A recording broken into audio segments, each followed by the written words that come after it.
Expiry के दिन एक रेंज में काम करते दिखे। 18,100 के पार ट्रेड जरूर नजर आए, लेकिन गिरावट पर हमने क्लोजिंग देखी। ऐसे में आज के लिए संकेत कैसे हैं, ये समझने की होगी कोशिश। आगे आपको ये भी बताएंगे कि मार्केट्स के लिए स्ट्रैटेजी क्या बनाएं और साथ ही ट्रेडिंग आइडियाज क्या हो। लेकिन इस वक्त विदेशी बाजार के संकेतों से शुरुआत करेंगे। एशियाई बाजार से हरे निशान के साथ इस वक्त एसजीएक्स निफ्टी ट्रेड करता हुआ करीब 18,136 के लेवल्स के आसपास। एशियाई बाजार में एसजीएक्स निफ्टी में एक खरीदारी का स्तर जो है वो नजर आएगा। इसके अलावा हांगकांग के बाजार अगर देखेंगे, वहां से भी एक पॉजिटिव आउटलुक नजर आ रहा है। लेकिन बीती रात अमेरिकी बाजार में गिरावट हावी होती रही। इनफैक्ट अगर हम देखें, लगातार वीक ग्लोबल क्यूज हैं। फेड ऑफिशियल्स की तरफ से जो हॉकिश कमेंट्री आ रही है, उसका एक इम्पैक्ट है जो कि बाजार पर पड़ता हुआ दिख रहा है।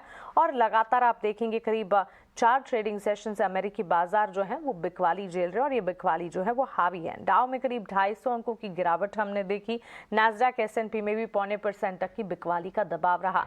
क्या है ये इकोनॉमिक इंडिकेटिव एक्शन जिसके चलते अमेरिकी बाजार में गिरावट हावी हो रही है? और इसके अलावा कमोडिटी, क्रिप्टो करेंसीज का आउटलुक और साथ ही विदेशी बाजार के संकेतों को विस्तार से जानते हैं। बताने के लिए आज हमारे साथ पूजा जुड़ गई हैं। गुड मॉर्निंग पूजा, आप बताएं।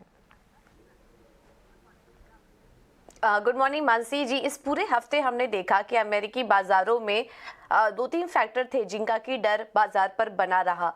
पहला तो ये कि मंदी का डर लगातार हावी है और इसके अलावा ब्याज दरों में भी अब बढ़त की बात की जा रही है, जिसमें कि आगे लंबे समय तक ये बढ़त देखने को मिल सकती है। और इसके अलावा जो अर्निंग सीजन भी शुरू हुए हैं उसमें बड़े बैंकों के नतीजे अच्छे नहीं आ रहे हैं और उसी के चलते हम देख रहे हैं कि अमेरिकी बाजारों में दबाव बना हुआ है।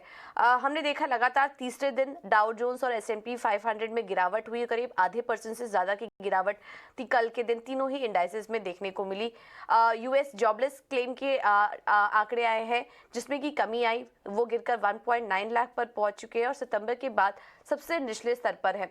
तो ये जो आंकड़ा आया है लेटेस्ट, अब इसको देखकर माना जा रहा है कि फेड की तरफ से जो ब्याज दरों में बढ़त का दौर है वो लंबे समय तक जारी रह सकता है। तो काफ़ी सारे फैक्टर्स हैं, मंदी का माहौल है, ब्याज दरों में बढ़त का डर है, ये सभी चीज़ें बाजार पर दबाव बनाने का काम कर रही है। और हम देख रहे हैं कि इस पूरे हफ्ते अगर क्लोजिंग देखेंगे तो वीकली नेगेटिव क्लोजिंग ही देखने को मिल रही है। इसके अलावा नेटफ्लिक्स की बात करें तो यहाँ पर कुछ पॉजिटिव साइन थे। शेयर में 7% की बढ़त देखने को मिली क्योंकि अनुमान से ज़्यादा सब्सक्राइबर के आंकड़े यहाँ पर निकल कर आए हैं। तो ये एक इन्फॉर्मेशन नतीजों से जुड़ी हुई। वहीं यूरोप के बाजारों को देखें तो यहाँ का भी हाल कुछ ऐसा ही था। इस वक्त ग्लोबल मंदी की जो बात की जा रही है, इकोनॉमिक स्लोडाउन की बात की जा रही है, उसका असर हम यूरोप के बाजार में भी कल देखा और करीब 2%, 1 से 2% की गिरावट वहां पर भी देखने को मिली है। अन्य संकेतों पर नजर डालें तो कल बॉन्ड यील्ड्स में हल्की रिकवरी हुई क्योंकि अनएम्प्लॉयमेंट डेटा के बाद ब्याज दरों में जो बढ़त की उम्मीद थी उसके चलते 3.3 के नीचे आ चुके थे ये आंकड़े। अब देखिए 3.4 के पास इस पर कारोबार कर रहा है। डॉलर इंडेक्स 102 के पास बरकरार है क्योंकि डॉलर में जो कमजोरी आ रही है और ब्याज दरों में बढ़त की बात की जा रही है, इसके चलते हमने देखा कि सोने में 1% की तेजी देखने को मिली। तेजी कल कच्चे तेल में भी थी क्योंकि वहां पर और कोई फैक्टर्स थे नहीं और ट्रिगर का काम किया चीन में जिस तरीके से ओपनिंग हो रही है वहां पर डिमांड में जो सुधार दिख रहा है, वहां उसने एक ट्रिगर का काम किया कच्चे तेल में तेजी का। और हमने देखा कि दिसंबर के बाद ये पहली बार था जब कच्चे तेल में इतनी बढ़त आई, करीब 1% की तेजी देखने को मिली और काफ़ी समय बाद $85 के ऊपर के लेवल दिखे हैं क्योंकि कल नेगेटिव साइड में कोई ट्रिगर नहीं था। इस वजह से चीन का जो फैक्टर था वो कच्चे तेल के लिए कल प्ले आउट करता हुआ नजर आया। तो ओवरऑल अभी संकेतों को देखेंगे तो काफ़ी मिले जुले हैं। ग्लोबल बाजार, अमेरिकी बाजार, यूरोप के बाजारों में तो कमजोरी थी लेकिन एशियाई बाजारों से जो शुरुआत है वो अच्छी इस वक्त नज़र आ रही है। तो काफ़ी मिले जुले से संकेत आ रहे हैं ग्लोबल मार्केट से। बिल्कुल सही कहा आपने पूजा। इनफैक्ट अमेरिकी बाजार से जो बिकवाली हावी हो रही है वो संकेतों को ज्यादा कह सकते हैं कि गिरावट की तरफ बढ़ा रही है। ऑफ कोर्स इस वक्त हम देख रहे हैं एशियाई बाजार की शुरुआत हल्की हल्की तेजी के साथ हुई है, लेकिन लगातार ये जो अमेरिकी बाजार की बिकवाली है इस पर हमें नजर रखनी होगी क्योंकि कई सारे इकोनॉमिक इंडिकेटिव एक्शंस हैं, रिजल्ट सीजन है, फेड की तरफ से हॉकिश कमेंट्स हैं जो कि बाजार को काफी हद तक गिरावट दे रहे हैं। कल के सत्र में FIS DIS की तरफ से एक्शन कैसा रहा ये भी जान लेते हैं। कल FIS की तरफ से फिर से कह सकते हैं 2023 में दूसरी बार है जबकि खरीदारी, छोटा ही आंकड़ा लेकिन कैश मार्केट में खरीदारी के डेटा आए हैं। 399 यानी कि 400 करोड़ की खरीदारी एफआईआईज ने कैश मार्केट में की है। इसके सामने डीआईएस की एक छोटी बिकवाली का आंकड़ा भी आपके स्क्रीन पर दिखेगा। 128 करोड़ की बिकवाली डीआईएस ने कैश मार्केट में की है। वायदा बाजार का रुख करेंगे तो इंडेक्स फ्यूचर्स में 382 करोड़ की बिकवाली है। 15,440 करोड़ की खरीदारी का आंकड़ा इंडेक्स ऑप्शंस में इस वक्त नजर आएगा। तो क्लियरली एफआईआईज ने कैश मार्केट में की है खरीदारी, लेकिन डीआईएस की बिकवाली और इंडेक्स ऑप्शंस में एफआईआईज की तरफ से एक बड़ी खरीदारी के आंकड़े आपके टीवी स्क्रीन पर आप देखेंगे। ये तो हुआ संस्थागत निवेशकों का डेटा, लेकिन कई सारे नतीजे आ रहे हैं। बड़ी दिग्गज कंपनियों के नंबर्स आ रहे हैं। आज तो इनफैक्ट एक लंबी लिस्ट है। हैवीवेट्स लाइक रिलायंस, एचडीएफसी लाइफ जैसी कंपनियों के नंबर्स आएंगे, लेकिन कल बाजार बंद होने के बाद कई सारे नतीजे आए, कई सारी खबरें आई। सारी की सारी खबरें और नतीजे लेकर शरद हमारे साथ जुड़ गए हैं। गुड मॉर्निंग शरद, नतीजों के साथ कीजिए शुरुआत।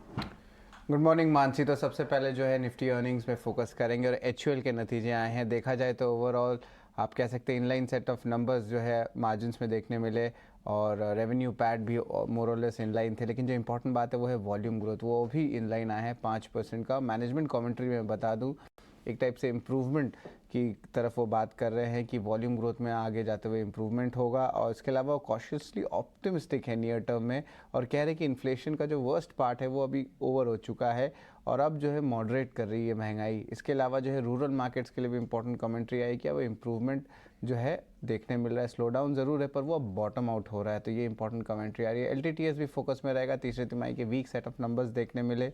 डॉलर सेल्स जो थे सिक्वेंशियली फ्लैट थे और जो सेल्स ग्रोथ गाइडेंस है उसको जो है गिराया गया है, रिवाइज डाउनवर्ड्स किया गया, 15% किया गया। पहले जो था 16 से 16.5% के बैंड में था। एयू स्मॉल फाइनेंस बुक के जो है बैंक के जो अच्छे नतीजे देखने मिले हैं। एनआई में 40% का इजाफा हुआ है और एसेट क्वालिटी में इंप्रूवमेंट। इंडिया मार्ट के जो है मिक्स सेट ऑफ नंबर्स देखे गए हैं, हालांकि 34% टॉप लाइन ग्रोथ रिपोर्ट की गई है। हिंदुस्तान जिंक की अगर नंबर्स के बात करें सिक्वेंशियली तो वीक सेट ऑफ नंबर्स देखने मिला है। रेवेन्यू लगभग 6% का गिरावट आया, जो बॉटम लाइन नंबर्स में और भारी गिरावट देखने मिली है। हालांकि interim dividend play theme stock है, यहाँ पे 13 रुपये प्रति शेयर का डिविडेंड ऐलान किया गया है। आईएफएल वेल्थ या 361 जो वेल्थ मैनेजमेंट फोकस में रहेगा। रेवेन्यू यहाँ पे 10% बढ़े हैं और इसके अलावा जो है आप देखें तो मार्जिन्स में लेकिन हालांकि थोड़ी अच्छी मूवमेंट देखने मिल रही है और पैट में भी 16% का ग्रोथ आया है। स्टर्लिंग एंड विल्सन के वीक सेट ऑफ नंबर्स देखने मिल रहे हैं और कंपनी जो है उनके लॉसेस जो है लेकिन थोड़े से कम ज़रूर हुए हैं अगर आप देखें लास्ट ईयर से कंपेयर करके, लेकिन फिर भी जो रेवेन्यूज़ है अभी भी गिरावट देखने मिल रही है। कैनफिन होम्स के नतीजे स्ट्रॉन्ग सेट ऑफ नंबर्स देखने मिले हैं। इंटरेस्ट इनकम ले लीजिए या पैट, दोनों में अच्छा ग्रोथ आया है। स्मॉल कैप स्पेस कंपनी की रियल एस्टेट कंस्ट्रक्शन कंपनी अनंत राज ने बहुत स्ट्रॉन्ग सेट ऑफ नंबर्स दिए हैं और रेवेन्यू लगभग 3 गुना बढ़ चुका है। एम्फेसिस के ओवरऑल देखें तो वीक सेट ऑफ नंबर्स देखने मिल रहे हैं क्योंकि यहाँ पे सारे पैरामीटर्स में डिक्लाइन सीक्वेंशियली आपको देखने मिला है। तो हम कह सकते हैं कि आईटी स्पेस के अर्निंग्स जो है अभी भी वीक आ रहे हैं। कुछ स्पेसेस में जो है जैसे कि जो बैंकिंग और फाइनेंशियल्स में जो है decent inline set of numbers देखने मिल रहे हैं और मिड कैप स्पेस में कुछ मिले जुले टाइप के नतीजे आ रहे हैं। कई सारे नतीजे और इनफैक्ट मिले जुले नंबर्स भी हैं। मिड कैप प्लेज में आईटी सेक्टर के कमजोर नतीजे, लेकिन बड़ी सारी कंपनियों के नतीजे जो कि अच्छा है, उनके चलते ये स्टॉक्स आज फोकस में रहेंगे। Like AU small finance, HUL, IFL wealth, Anant Raj, जिसके काफी अच्छे और मजबूत नतीजे देखने को मिले। बहरहाल शरद से थोड़ी देर में खबरें भी जानेंगे, लेकिन इस बीच हमारे साथ मार्केट एक्सपर्ट भी जुड़ गए हैं, तो उनका भी स्वागत करते हैं। उनसे समझते हैं कि आज के लिए बाजार में रणनीति क्या बनाई जाए। क्वांटिफाई कैपिटल के सौरभ जसोदिया आप हमारे साथ जुड़े हैं। सौरभ, गुड मॉर्निंग, स्वागत है आपका 18 आवर्स स्वदेश पर।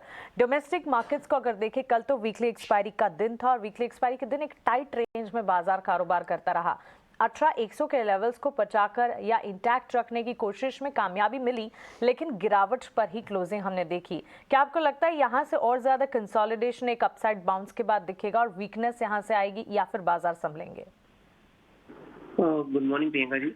निफ्टी और बैंक निफ्टी दोनों की अगर बात करें तो कल के सेशन में इनसाइड बार बना है। इनसाइड बार का मतलब है कि कल की जो रेंज थी वो प्रीवियस डे रेंज के अंदर थी और अगर हम पिछले एक हफ्ते का प्राइस पैटर्न देखें तो मार्केट एक नैरो रेंज में ही चल रहा है। लोअर लेवल्स पे बाइंग आ रही है, हायर लेवल्स पे हालांकि सेलिंग प्रेशर भी है, पर ओवरऑल जिस तरीके से बुल्स लोअर लेवल्स पे एक अच्छा मोमेंटम देखने मिल रहा है, लोअर लेवल पे क्विकली एक बाइंग आ रही है। तो मेरा मानना है ये ब्रेकआउट ऑन द अपसाइड अगर आता है अच्छा मोमेंटम देखने मिल सकता है। निफ्टी में जो कल का हाई था लगभग 18,180, वो अगर ब्रेक होता है तो एक अच्छा मोमेंटम ऑन द अपसाइड देखा जा सकता है। 18,300 तक की तेजी देखी जा सकती है। तो जनरली जब भी ऐसा इनसाइड बार बनता है कि इतने देर से हम कंसोलिडेट कर रहे हैं, तो जिस साइड भी ब्रेकआउट होगा एक बड़ा तेजी देखने मिलेगा। तो मेरा एक्शन वही है, प्लान यही है कि 18,180 का लेवल जो निफ्टी में पिछले दिन का हाई है, वो अगर ब्रेक होता है तो उसके बाद एक ऑन द अपसाइड एक ट्रेड लेना चाहूंगा विद स्टॉप लॉस ऑफ 18,100। और नीचे में अगर 18,000 का लेवल ब्रेक होता है तो एक शॉर्ट ट्रेड लेना चाहूंगा विद 18,100 का स्टॉप लॉस एंड 7,800 का टारगेट। बट तो मुझे लगा इनसाइड बार के ब्रेक को प्ले करना चाहूंगा और उसके बाद एक बड़ा मोमेंटम जो भी साइड ब्रेक होता है देखने मिल सकता है। अच्छा, 100 के पार मजबूती के अनुमान यहाँ नजर आ रहे हैं और सौरभ का कन्विक्शन है। इनफैक्ट अगर स्ट्रैटेजी की बात करेंगे 18,300 तक के टारगेट्स, लेकिन 18,000 के नीचे गिरावट भी हावी हो सकती है। तो इन दोनों लेवल्स को काफी हद तक वॉच आउट करना होगा, क्योंकि 18,100 के ऊपर बाजार में स्ट्रेंथ दिखेगी और 18,000 के नीचे वीकनेस के एंटिसिपेशन है। सौरभ, इसके अलावा स्टॉक स्पेसिफिक मूव्स आज के लिए क्या होंगे? यस प्रियंका, तो पहला स्टॉक जो मेरा रहेगा वो कोल इंडिया रहेगा। कोल इंडिया में अगर हम देखिए तो कंटिन्यूसली कुछ समय से एक सेलिंग प्रेशर बना हुआ था, पर स्टॉक ने पिछले हफ्ते 210 के आसपास एक काइंड ऑफ डबल बॉटम बनाया है। कल के सेशन में स्टॉक ने अपना 20 मूविंग एवरेज के ऊपर closing the with strong volumes. और डेरिवेटिव्स डेटा देखिए तो 15% से शॉर्ट फ्यूचर्स में ओआई कम हुआ है, तो इंडिकेट कर रहा है जो भी शॉर्ट्स थे वो अपनी पोजीशन कवर कर रहे हैं। तो ये मुझे लग रहा है कि ये मूव आगे जाते हुए और एक्सटेंड हो सकता है, बिकॉज स्टॉक ने एक अच्छे जगह से बाउंस बैक दी है, तो रिस्क टू रिवॉर्ड काफी फेवरेबल है। तो कोल इंडिया पे करंट लेवल्स पे बाइंग की सलाह होगी। एक 220 का स्टॉप लॉस मेंटेन करके लॉन्ग पोजीशन बनाई जा सकती है। ऑन द अपसाइड 230 के लेवल्स कोल इंडिया में 1 से 2 दिनों में देखे जा सकते हैं। एंड दूसरा पिक भी ऑन द लॉन्ग साइड रहेगा ओएनजीसी। ओएनजीसी में देखे तो स्टॉक कंटिन्यूसली एक हायर राइज बना रहा है। डेरिवेटिव डेटा देखे तो कल के 13% से फ्यूचर्स में लॉन्ग बिल्टअप हुआ है। और इंटरेस्टिंग बात है कि जो कॉल साइड पे जो राइटिंग थी वो काफी कम हुई है कल के मूव के बाद, तो इंडिकेट कर रहा है कि राइटर्स भी बिलीव कर रहे हैं कि एक बड़ा मूव ऑन द अपसाइड देखा जा सकता है। और जो 150 का लेवल है वो एक काफी रेजिस्टेंस काफी समय से उसको स्टॉक ने कल ब्रेक किया, उसके ऊपर क्लोजिंग दी है। तो मेरा मानना है यहाँ से एक बड़ी तेजी ऑन द अपसाइड ओएनजीसी में देखी जा सकती है। तो बाइंग की सलाह होगी, एक 150 के स्टॉप लॉस से लॉन्ग पोजीशन बनाने की सलाह होगी। ऑन द अपसाइड 155 के लेवल्स 1 से 2 दिनों में देखे जा सकते हैं। एब्सोल्युटली सौरभ, शुक्रिया आपका हमारे साथ जुड़ने के लिए, सवाल के जवाब और अपनी ट्रेडिंग आइडियाज हमारे साथ शेयर करने के लिए। चलिए आगे बढ़ते हैं।